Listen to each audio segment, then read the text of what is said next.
Empezó siendo un intrascendente virus que afectaba a los habitantes de una ciudad china y terminó siendo la pandemia que pone en jaque a los sistemas de salud del mundo, que pone a prueba nuestra solidaridad, nuestro buen comportamiento y la higiene personal. Y es que jamás pensamos que la situación se agravaría de tal manera cuando escuchábamos las primeras noticias sobre el COVID-19. A medida que se incrementaba el número de afectados y que la enfermedad cruzara fronteras, fue cuando se empezaron a tomar medidas, en algunos casos muy tardías, y que al fin y al cabo algunas de esas medidas terminaron afectando sectores como el económico. No es difícil concluir que el efecto dominó del COVID-19 deja una larga estela de resultados colaterales que marcarán para siempre la historia de los que vivimos estos tiempos. A continuación, algunos de ellos. El COVID-19 y la economía. El sector económico empieza a experimentar cambios cuando por motivos de las prevenciones se recomienda no viajar, detener el turismo, disminuir la actividad comercial e industrial, entre otras medidas por el estilo. Como consecuencia, el petróleo, que es el motor económico del planeta, empieza a bajar en demanda. La Organización de Países Exportadores de Petróleo recomienda hacer una disminución de producción del crudo ante la crisis, medida a la que no se quiso acoger Rusia. Por su parte, Aramco, la empresa petrolera de Arabia Saudita, ante esta recomendación bajó los precios y aumentó la producción en un intento de ganar ventaja ante sus rivales productores como Rusia y Estados Unidos. Estrategia que no funcionó, pues las acciones de los saudíes cayeron y los índices de valores de su bolsa retrocedieron estrepitosamente, mientras que Rusia contó con sus fondos como las arcas de oro, por ejemplo, que no lo dejan sumergir en situaciones críticas como esta. A Estados Unidos sí le da un poco más duro, pues la extracción del petróleo en Estados Unidos requiere de más gastos y de más ingresos, ya que se hace en la mayoría de los casos a través del fracking o de la extracción de esquisto. Y ante una caída como esta resultó en el mayor desplome del precio del petróleo desde 1991, cuando por motivos de la guerra del Golfo se vivió una situación similar. Este aprieto económico golpea directamente a países que son dependientes del petróleo. En Colombia, por ejemplo, el índice de valores cayó un 7,45% en la primera semana después de haberse declarado el COVID-19 como pandemia mundial. Y el dólar llegó a cotizarse en más de 4.000 pesos colombianos. Pero estos no serían los únicos efectos que el coronavirus causaría en la economía. Y es que ante el pare de actividades se incrementa el ocio. Y para otras fracciones económicas mundiales pasa todo lo contrario que con el petróleo. Las tiendas de tecnología, los contraentregas como Amazon, las empresas de entretenimiento como Netflix, entre muchas otras, suben en demanda de sus servicios. Y su bolsa de valores crece. Y ni qué decir de las farmacéuticas, en especial las estadounidenses, que ante la pandemia se cotizan de forma astronómica. Incapacidad para frenar al virus. Al propagarse tan rápido a escala mundial, el COVID-19 adquiere el calificativo de pandemia. Pero para que esto pasara, el virus contó con el desinterés de millones de personas de no acatar las recomendaciones. Resultados: continentes como Europa, con países tan afectados como Italia y España, donde se cuentan por centenares los muertos. Y es obligatorio el método de autocuarentena y castigable desde instancias judiciales el desobedecer las recomendaciones de no salir de sus hogares, a menos que sea por motivos primordiales, claro está. En resumen, el alto índice de contagiados se debe al poco interés en prevenir, incluso por parte de los gobiernos.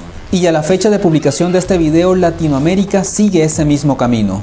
En Colombia, por ejemplo, el primer mandatario no quiso cerrar los aeropuertos a tiempo y amenazó con amonestar a los alcaldes y gobernadores que se tomaron en serio aquello de proteger la vida de sus ciudadanos. Desde su cuarentena en España, el doctor en física Javier Santaolalla, del canal Date un Blog, nos hace estas recomendaciones por nuestro propio bien. Todos países hermanos que nos enfrentamos al mismo reto, a la misma amenaza. En particular ustedes, amigos de América Latina, ya están viendo lo que está pasando aquí.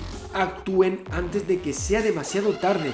No hagan como España. Aprendan de los errores de otros, por favor. Sean listos, sean generosos, sean sensatos. La situación que estamos viviendo es excepcional y por lo tanto requiere medidas excepcionales. Es tiempo de permanecer más unidos que nunca y tiempo para demostrar a los países su capacidad de actuar. Espero, y lo digo en todos los vídeos, que en América Latina tomen ejemplo de lo que no se tiene que hacer, de los errores que estamos cometiendo aquí en Europa. Aún están a tiempo. Reacciones. Y precisamente el doctor Santaolalla nos da luces sobre cómo entender el rápido crecimiento del virus a través del concepto de crecimiento exponencial, es decir, el aumento del número de contagiados desde el ingreso del virus a un territorio o, como en este caso, a un país.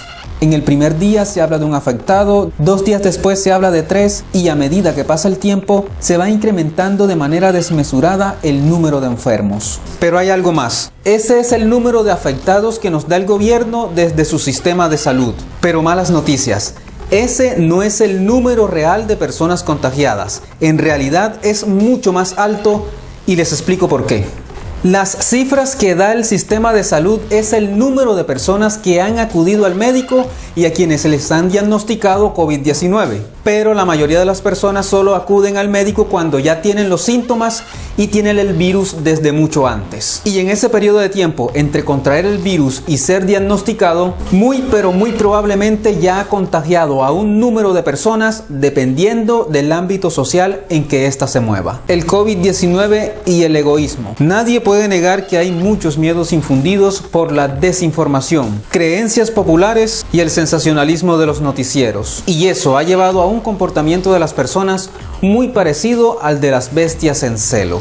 Y es que los que tienen recursos llegan a un supermercado y lo vacían haciendo compras tan ridículas como innecesarias, olvidando que no se trata únicamente de acumular más enseres por familias, como se detiene una emergencia de esta magnitud. El COVID-19 y la solidaridad. No todos los efectos colaterales del COVID-19 han sido negativos. La cuota de humanismo y de mesura está a cargo de muy pocos, pero ¿de qué manera? Cuba. Sí, ese referente ideal que tienen los que odian el comunismo para exaltar al capitalismo, ha aportado grandes brigadas de médicos, científicos y hasta medicamentos para controlar la emergencia en China, Italia y cualquier país que pida su ayuda. Y es uno de los pocos países que le ha abierto las puertas a los cruceros que tienen COVID-19 para ser tratados sus pasajeros en territorio cubano. China y Venezuela también se han sumado a esta loable iniciativa. El COVID-19 y la descontaminación ambiental. Países como China han registrado cambios significativos y muy positivos en su atmósfera. Las cuarentenas en las fábricas han reducido la contaminación en el aire. El COVID-19 en Colombia. El virus entró a Colombia en un momento de tensión política, en el que se descubría un muy posible fraude electoral por parte del actual gobierno en las presidenciales de 2018. Muchos sectores políticos y sociales dejaron ver su enfado con los medios de comunicación cuando estos dieron más prioridad al COVID-19 que al escándalo político, argumentando que el temor por la pandemia sirvió como cortina de humo para desviar la atención del país. Pero lo cierto es que si el COVID-19 no existiera, los medios que son amigos del gobierno hubieran creado la tan habitual cortina de humo con cualquier otra noticia. ¿Pero por qué traer a colación este tema? Pues porque la actitud de muchos que se molestaron con los medios fue restarle importancia a las recomendaciones de prevención, y eso resulta en algo terriblemente perjudicial ante la pandemia. Y tan cierto es que más del 50% de los trabajadores colombianos son informales. Y para poder comer hay que salir a la calle a trabajar. Como también lo es que muchas personas, jóvenes en su mayoría, le restaran importancia a la situación en las primeras semanas de la emergencia. A todo esto se suma la preocupación por lo débil que es el sistema de salud de este país, la alta tasa de desnutrición de niños y ancianos en sectores como La Guajira y el Chocó, donde escasea hasta el agua potable, las condiciones de los miles de habitantes de calle, pero sobre todo la inconsciencia de millones, en especial el gobierno. Aunque el presidente ha pedido enfáticamente que confiemos en su sistema de salud y en sus medidas de precaución, medidas que se le olvidan a él a veces. Esa pregunta, y yo quiero decir, ayer, no, tranquilo, no se preocupen. Es importante dejar de lado las desenfrenadas teorías conspiranoicas. El COVID-19 es una emergencia sanitaria real, que esperamos superarla muy pronto, pero eso con el compromiso de cada uno de nosotros. Suscríbete a este canal y activa la campana de las notificaciones para que recibas muchos más contenidos. Algo más, el COVID-19 no es adquirido ni transmitido por animales. No los abandones. Quédate en casa.